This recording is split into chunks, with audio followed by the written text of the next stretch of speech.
Welcome, everybody.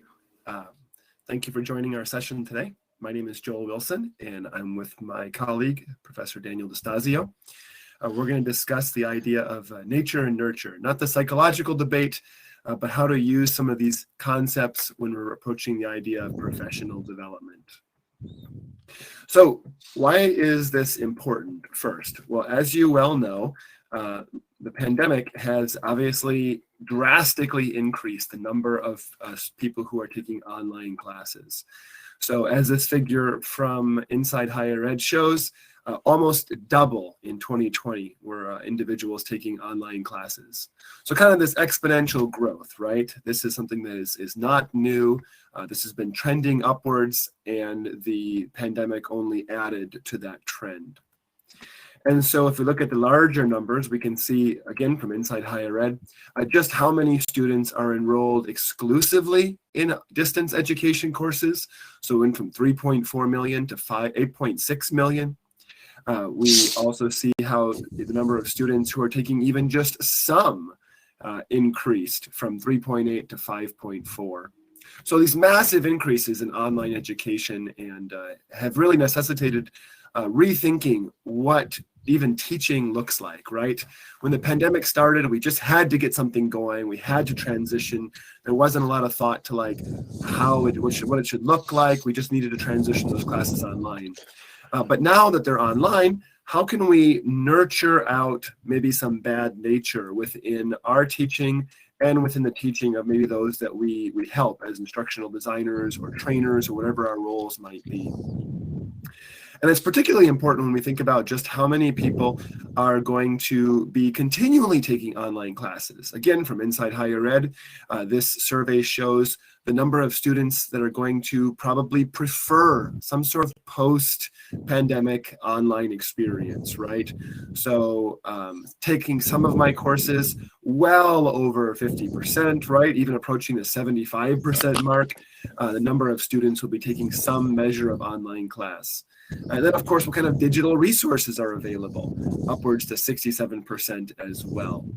So we see that this number is not going to be changing anytime soon. And so it's up to institutions and instructional design departments, lead teachers, those who are trying to set the example in some way, as some sort of exemplary standard, to really provide faculty with means of effective professional development and growth. And so there is plenty of room for growth. But unfortunately, so much of that growth focuses on like tools, technology tools. And we'll talk about that more as we go along. And while there is always a value for some measure of technology, sometimes just going back to the nature of teaching, the basics we might call it, might help us even create better instructional opportunities for our students. So as this survey shows, we see that 90% of professional development people were interested in active teaching techniques, and even 46% in measuring the effectiveness of tools, as opposed to just inserting more tools, right? So these are opportunities that we all have. And really, as instructors or lead teachers or instructional designers or faculty trainers, whatever our role might be, we want to be preparing faculty for this new reality that the majority of students will be taking some classes online, that online classes will become a core component of most education programs from now on. And so what should those online classes look like? And how can they, if not just replicate, but how can they even surpass what might be offered in person? So from that, I'm going to pass it over to my colleague, Professor DeStasio, and he's going to focus on some of the measurements that we implemented at our university, at Kaiser University. Thank you, Joe. One of the things that we found as we began to look closer at our professional development, and let me just give a little bit of background that both of us work at Kaiser University and that we do faculty development, an enrichment series, which is for both the online division. We have 20 campuses, and our online division has probably the largest population. All of our on-ground campuses feed into online classes. And through the pandemic, of course, we brought everyone all of our courses online and all of our faculty on board to be presenting digitally. So in that, we had, obviously had to train a lot of folks on how to use the course, how to just teach online. It was foreign to a lot of our faculty, and we have, I think, 2,000 people. But after the first 6 months or year, as we continued, and we have a continuing professional development series, we realized, and we were really pushed in some ways to go beyond just giving more tools. When we talk about need versus feed, we're thinking of the fact that, we need the technology, right? We no technology, we're not teaching online, of course, and we need all those apps and all those, tools that we bring into the class in our synchronous sessions and our asynchronous sessions, and the gamification. All those things are great, but we really wanted to feed the learning experience and encourage our faculty through professional development to look and to question and to improve, not by just adding things or learning new tools or showing how great you can, edit a video. Next slide, please.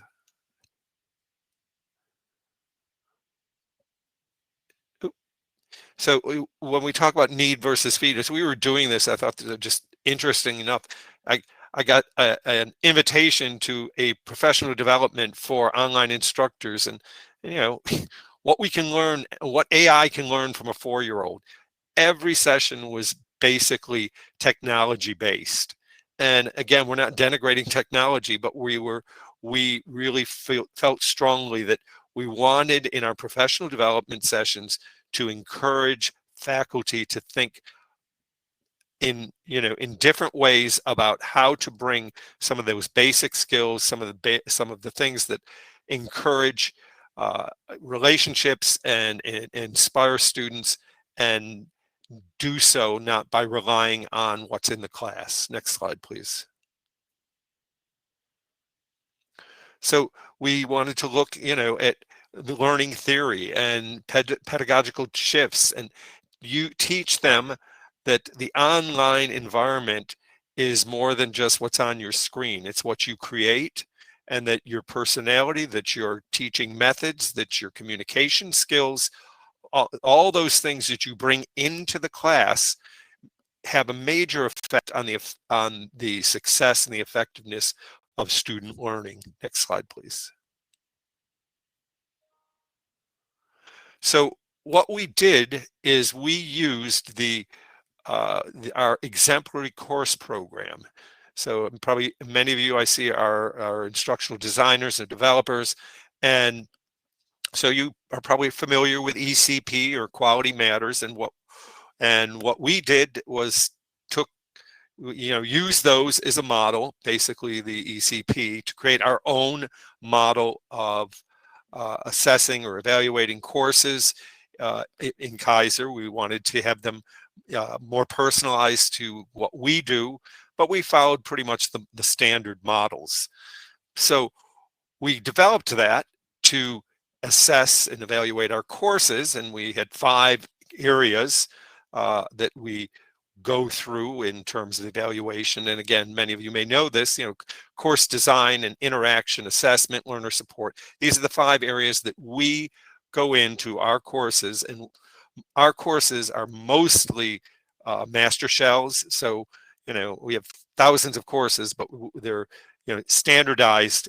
Everybody gets the same shell. But through 10 years of being online and having many changes and personnel coming and so on and so forth, some of the courses are, kind of fall by the roadside. Everybody, it goes in different directions. So establishing this standard has been very helpful for us in terms of, being sure we are bringing the best possible product to the student.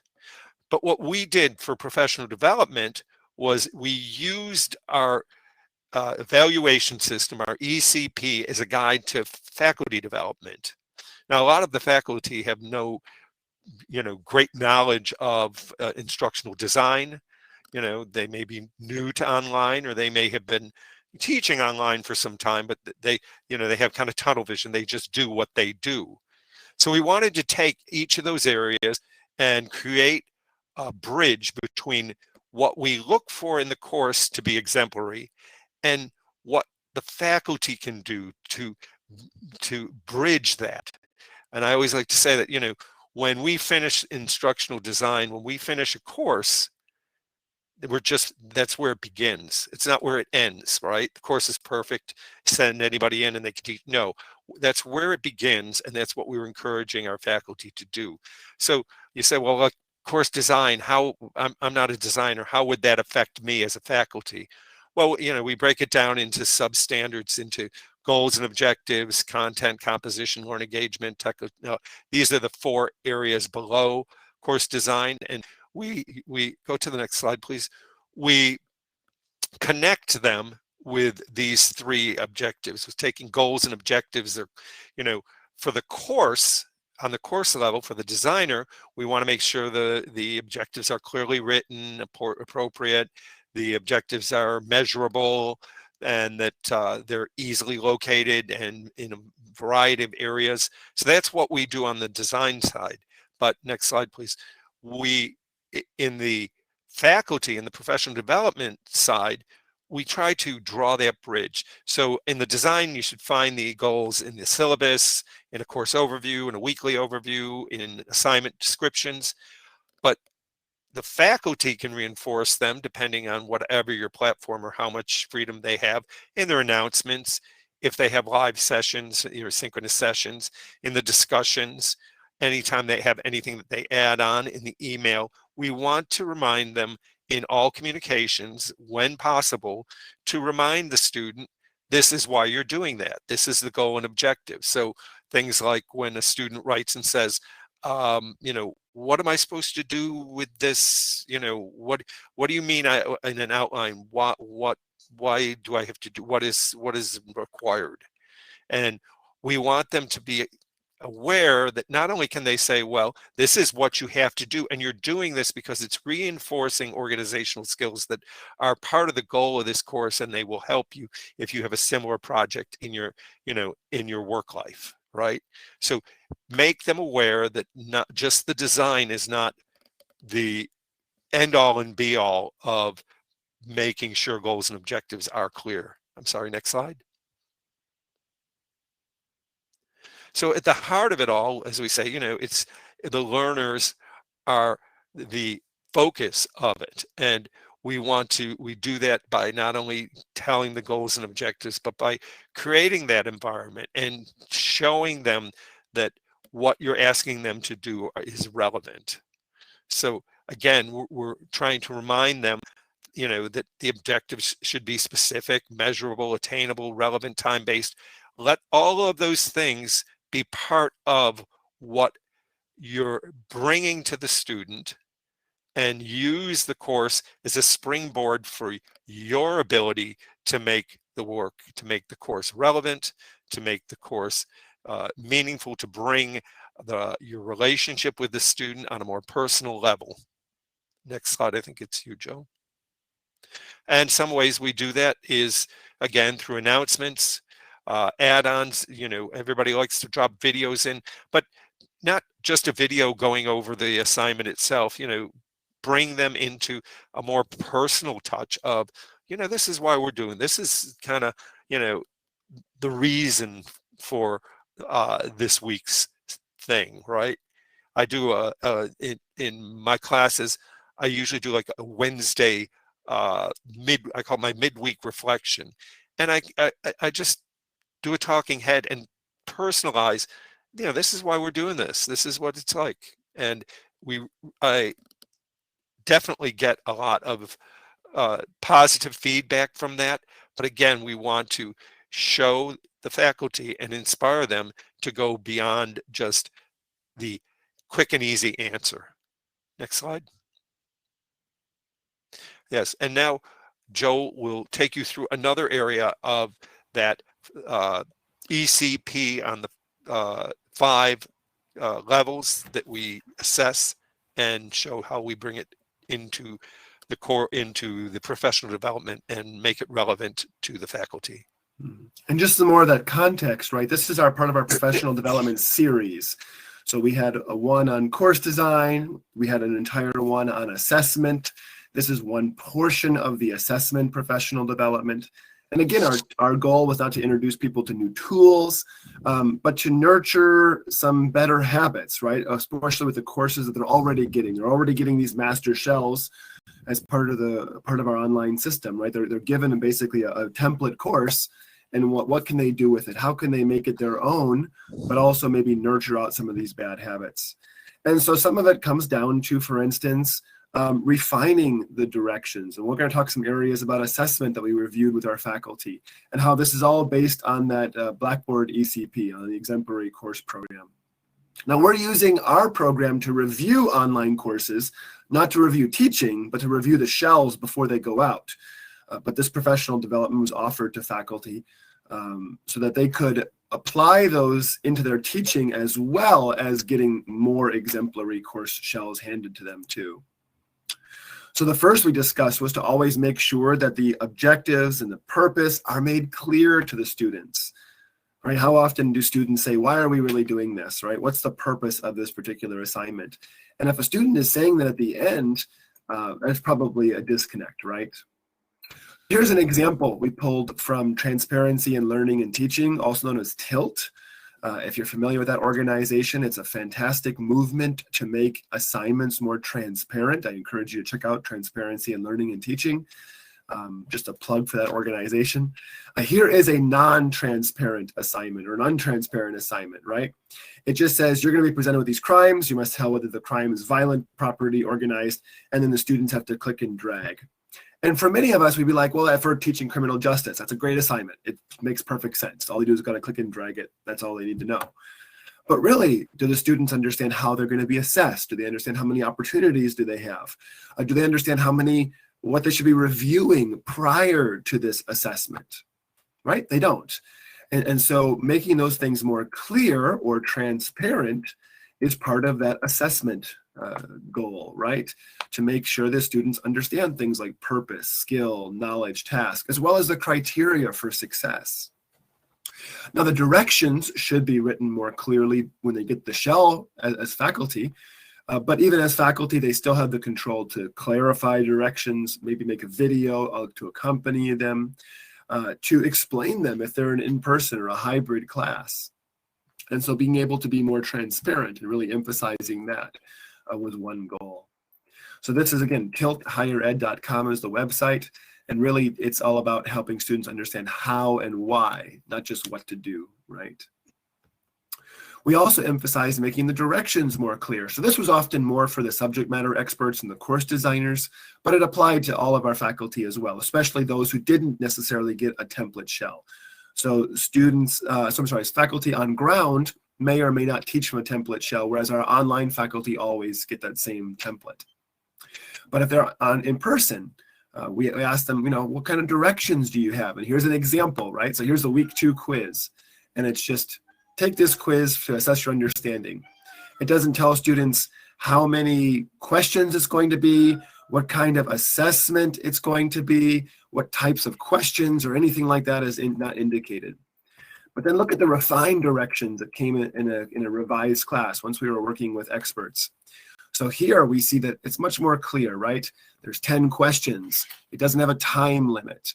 We also understand, that they have feedback provided at the end. That wasn't indicated before. We also have directions about they can actually take 2 attempts and you're encouraged to take.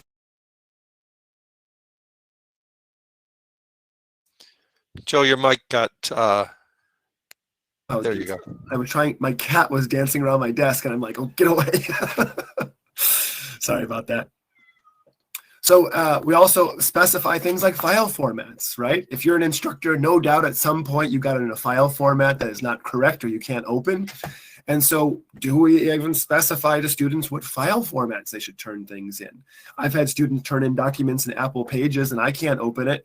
And I write them back and I say, hey, I can't open your document. I need you to submit it. And they say, well, it doesn't say that in the directions. And they're right. It doesn't say that in the directions. So, we need to specify that too, right? A JPEG, a phone shot of your assignment does not count as a submission. It has to be typed up and submitted as a Word or PDF document, something like that, right? Oh, I see what TILT, question about TILT. TILT stands for Transparency in Learning and Teaching. Just Google TILT Higher Ed. We also emphasize the idea about how to rethink summative assessments in general, right? Again, bad nature is just part of just multiple choice tests. Let's just give multiple choice tests because it's easy and because we can transfer it online really quickly. And so it's really important to help faculty to think that outside the multiple choice test. And even if it's not just a multiple choice, are there other tools in Blackboard, in the assessment tech tools, that allow for maybe a little bit more authentic engagement, like the hotspot function, or ordering, or perhaps matching? These kinds of quiz questions can be used for summative assessment, but they rethink just using the same multiple choice test all the time. And we train faculty also on the summative assessment life cycle. Do they think about the summative assessment life cycle as something that's constantly under development? Or do they just keep asking for new tools to prevent cheating, right? People are saying, well, we need more respondus, more honor lock. Well, these are fine tools, but how about we rethink the assessments? How about we throw out questions that are problems and bring in questions that are fresh and that reflect new pedagogies and new understandings and maybe even new assessment techniques? And so it's important to rethink this assessment life cycle as well. And then finally, we really drove home the idea of providing examples. So this seems like an obvious thing. If you're an in-person class, you're probably going to provide an example at some point of an assessment, an example paper, an example video of a speech, an example project that somebody has created. But maybe online, we don't necessarily do that.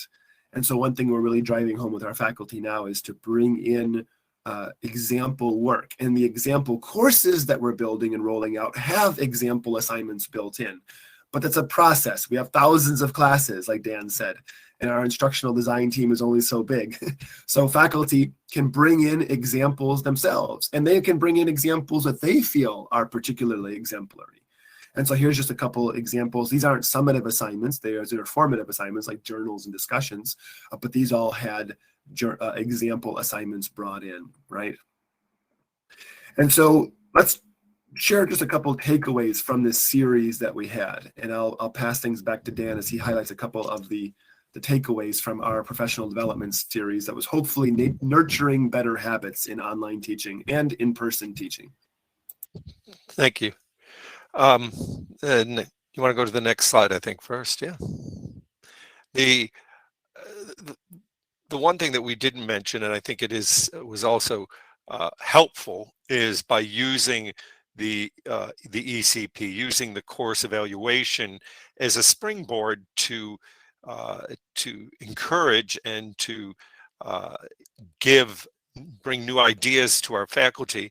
We're also educating them on the whole process of course design. I mean, there are areas in the I think we have 102 standards overall throughout. I don't remember the exact number, but most of them don't think that way. They don't think in terms of the course having so many different elements or parts that would make an effect on it. So the takeaways that we really wanted to share with our faculty and with you is, first, it's not all about tech, right? As we said this several times, we encourage you, if you have any hand in professional development, to include, other areas, pedagogical ideas, relationship ideas, just things beyond the technology, because for so many years doing faculty development, I was showing how to do your grade book, or how to drop in a video, or how to use this new piece of software, or here's a new take on a whiteboard, word clouds, all those things that are great, but really wanted to bring them into the class and have them envision it as their world that they're, with the students.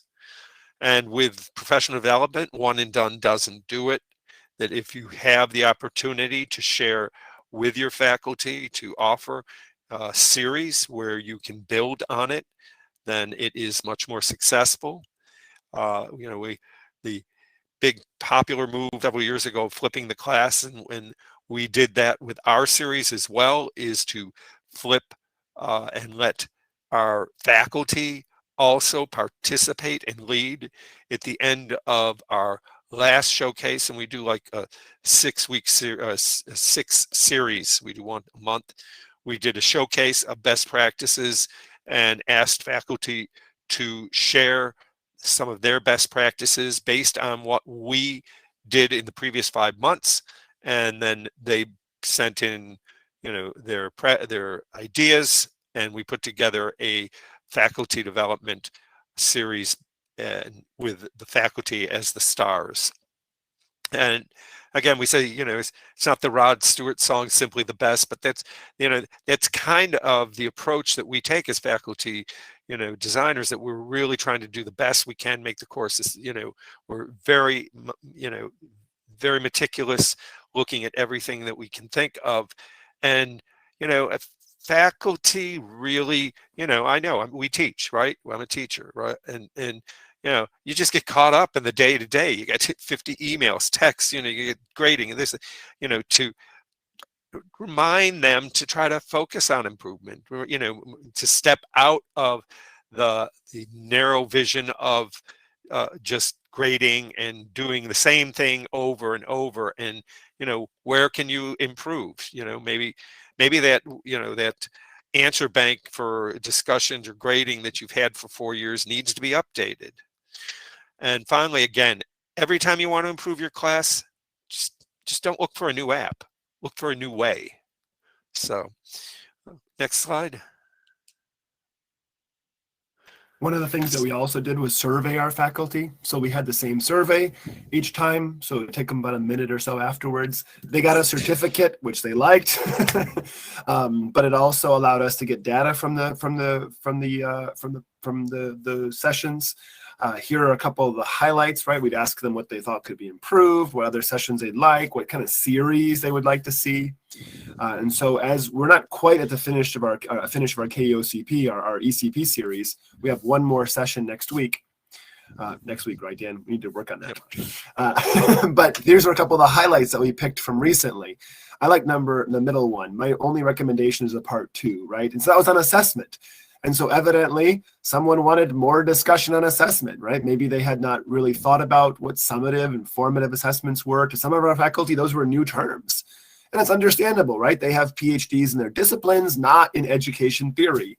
And so we don't expect them to understand what formative and summative assessment is, because that's not their specialty. But perhaps by having some professional development and helping them see how they could use formative assessment to get better results on those summative assessments, well, then, that made a difference. And so these are some examples about some of the things that people were saying at the end of our sessions. Next slide. So we just wanted to leave you this, that by sharing the assessment process of our design, by sharing how we evaluated our courses, we leveraged really a systematic way to bring some old and some new and some, some really important areas and best practices to our faculty. And by doing so, like I said, we kind of had both the opportunity to talk about assessment and how we show that in the course, and how that is standardized, and yet also to talk to the faculty about what do you do, right?